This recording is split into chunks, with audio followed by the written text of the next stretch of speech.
ने पढ़ा था अकाल और सूखा के बारे में।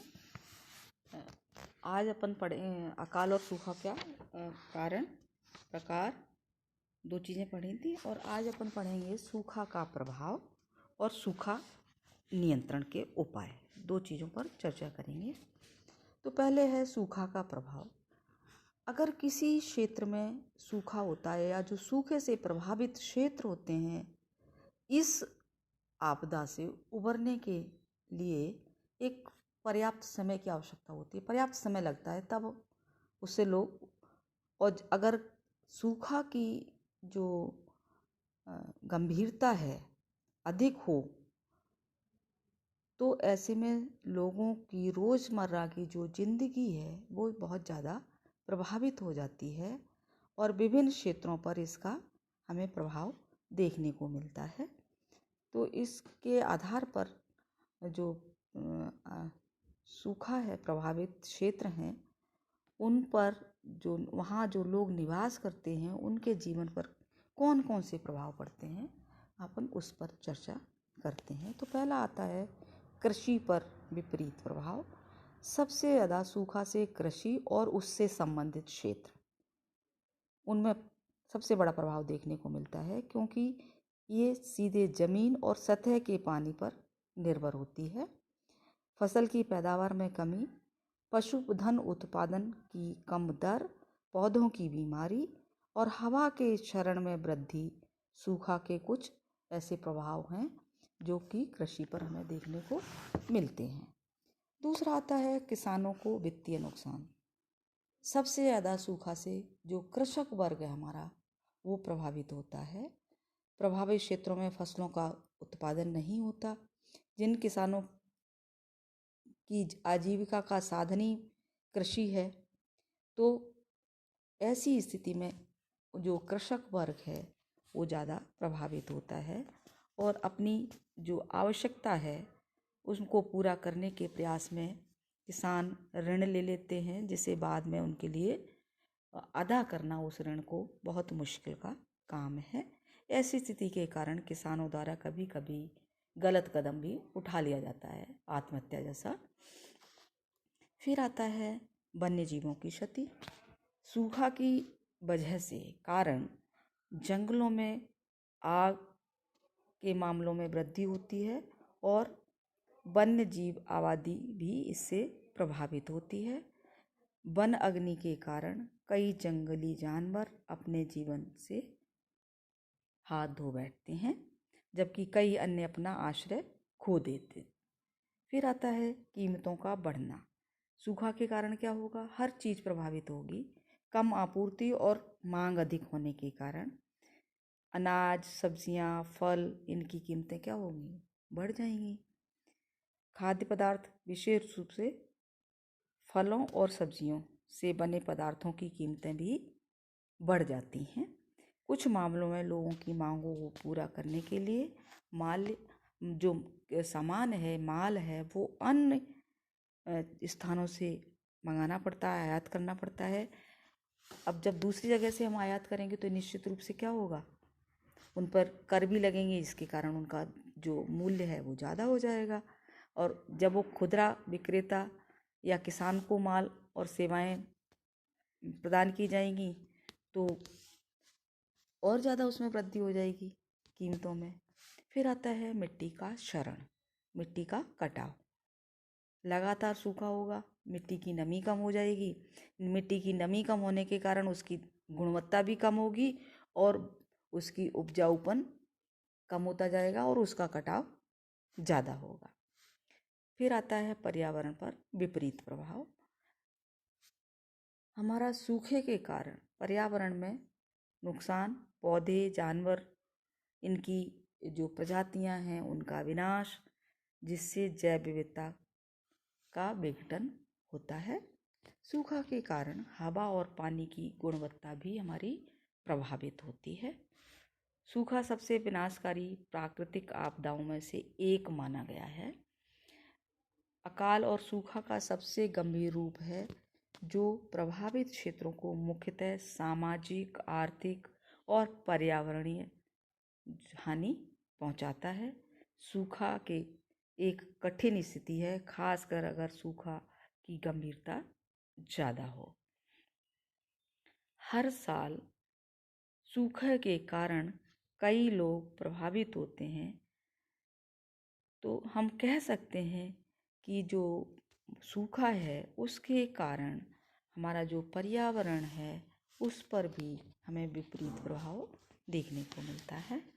फिर अब आता है अकाल व सूखा नियंत्रण, कि जो अकाल और सूखा है इस पर कैसे नियंत्रण किया जाए। अल्पकालीन नीतिगत उपायों में समस्या की गंभीरता को कम करने के प्रयास किए जाते हैं, जबकि दीर्घकालीन जो नीतिगत उपाय हैं के माध्यम से समयबद्ध कार्यक्रम के द्वारा इस समस्या को पूर्णतः हल करने की भी चेष्टा की जाती है। तो दो तरह के उपाय हैं, एक तो अल्पकालीन उपाय हैं और दूसरे दीर्घकालीन उपाय हैं। जो अल्पकालीन उपाय हैं उसके अंतर्गत आता है फसल बीमा योजना। किसान है, कृषक वर्ग है, उसने जो ऋण लिया है उसको माफ़ करना।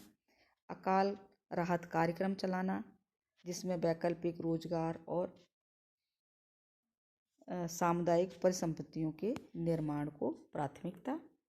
प्रभावित क्षेत्र में लगान व कर्ज वसूली स्थगित करना। आवश्यकता पड़ने पर इन क्षेत्रों में अल्पकालीन सहकारी ऋणों के माध्यम से ऋणों को मध्यावधि ऋणों में बदलना। पशुओं के चारे की व्यवस्था, रियायती दर पर घास उपलब्ध कराना। अकाल राहत कार्यों में मजदूरी का भुगतान नकदी व अनाज के रूप में करना। पशुओं के लिए चारे, पानी और चिकित्सा की व्यवस्था करना। पेयजल हेतु वैकल्पिक व्यवस्था, हैंडपंप खुदवाना, कुओं को गहरा करवाना। सार्वजनिक वितरण प्रणाली को सुसंगठित करना। उचित मूल्यों की दुकानें खोलना एवं आदिवासी क्षेत्रों में भ्रमणशील दुकानों खोलना। एक स्थान से दूसरे स्थान पर घूमने वाली जो दुकानें होती हैं उनको खोलना। तो ये जो कुछ उपाय हैं ये तो हैं अल्पकालीन, कुछ समय के लिए। दूसरे आते हैं दीर्घकालीन उपाय। सरकार ने अकाल व सूखा प्रबंधन की दीर्घकालीन व्यूह रचना निर्धारित कर रखी है। उसमें पहला आता है सूखा संभावित क्षेत्र परियोजना, DPAP, drought prone area programme. ये 1974-75 में प्रारंभ की गई और केंद्र प्रवर्तित स्कीम है। केंद्र राज्य दोनों का 50-50% जो वित्तीय व्यवस्था है, इसका उद्देश्य है सूखा संभावित क्षेत्रों की अर्थव्यवस्था में सुधार करना, भूमि व जल संसाधनों का सर्वोत्तम उपयोग करना। इसके अंतर्गत कार्य है मिट्टी व नमी संरक्षण, जल संसाधनों का विकास, वृक्षारोपण, पशुओं के लिए पीने के पानी की व्यवस्था, मछली व चारे का विकास। इसके अंतर्गत क्षेत्र हैं। वर्तमान में ये कार्य राज्य के 11 जिलों के 32 खंडों में संचालित है। दूसरा है मरु विकास कार्यक्रम, डेजर्ट डेवलपमेंट प्रोग्राम, DDP। इसकी शुरुआत 1977-78 में कृषि आयोग की सिफारिश पर शुरू केंद्र प्रवर्तित स्कीम। यह कार्यक्रम 16 मरु जिलों में के 85 खंडों में संचालित। इसका उद्देश्य है मरुस्थलीकरण नियंत्रण और क्षेत्र की आर्थिक दशा सुधारना। कार्यक्रम इसके अंतर्गत हैं वो हैं कृषि वानिकी विकास, पशुपालन व भेड़ पालन विकास, पशुओं के लिए पेयजल आपूर्ति की व्यवस्था, लघु सिंचाई, ग्रामीण विद्युतीकरण। ये इसके कार्यक्रम हैं। तीसरा है सहायता विभाग की स्थापना।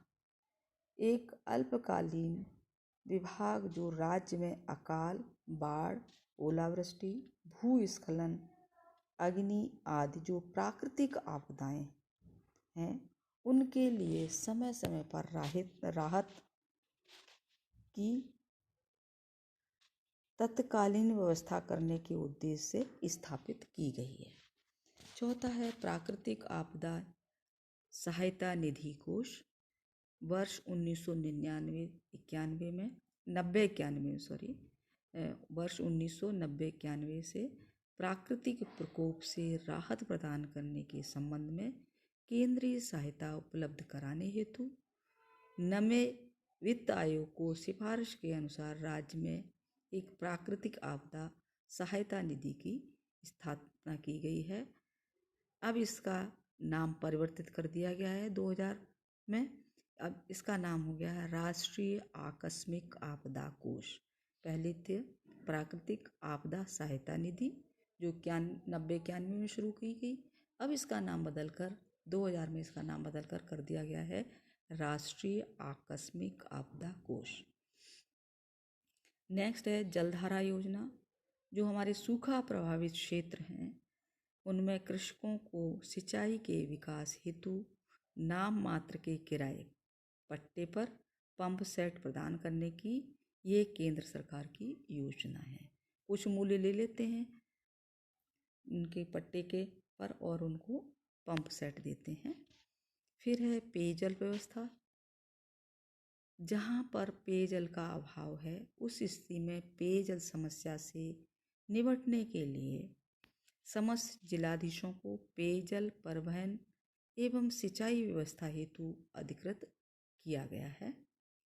पेयजल आपूर्ति योजना पेयजल सर्वोच्च प्राथमिकता वाला कार्यक्रम है। राष्ट्रीय पेयजल मिशन कार्यक्रम के अंतर्गत शीघ्रता से जल प्रदाय योजनाओं से बाड़मेर, नागौर एवं चूरू में जल आपूर्ति के प्रयास किए जा रहे हैं। फिर आता है पशु संरक्षण एवं चारागाह व्यवस्था। वन विभाग द्वारा राज्य में घास सुरक्षित रखने एवं चारे की उत्पादन की योजना प्रारंभ करने का प्रस्ताव है। फिर आता है अन्य प्रयास जिसमें वृक्षारोपण, जल संसाधनों का दीर्घकालीन प्रबंधन, अंतरिक्ष सर्वेक्षण द्वारा सुलभ जल क्षेत्रों की खोज एवं उसका विदोहन और राहत कार्यों में भ्रष्टाचार नियंत्रण। ये जो योजनाएं हैं ये दीर्घकालीन योजनाएं हैं। अब आता है आपदा प्रबंधन प्राधिकरण एवं आपदा प्रबंधन ग्रुप। आपदाओं से बेहतर तरीके से निपटने के लिए एवं इनके प्रभाव को कम करने के लिए क्रमशः मुख्यमंत्री एवं मुख्य सचिव की अध्यक्षता में आपदा प्रबंधन प्राधिकरण एवं आपदा प्रबंधन समूह गठित किया गया है, जो कि जहाँ भी आपदाएं इस तरह की कोई आती हैं तो उनसे वो निपटा जा सके। तो ये था बच्चों सूखा का प्रभाव और अकाल व सूखा नियंत्रण। कल अपन पढ़ेंगे मरुस्थलीकरण, समस्याएं और समाधान के बारे में चर्चा करेंगे।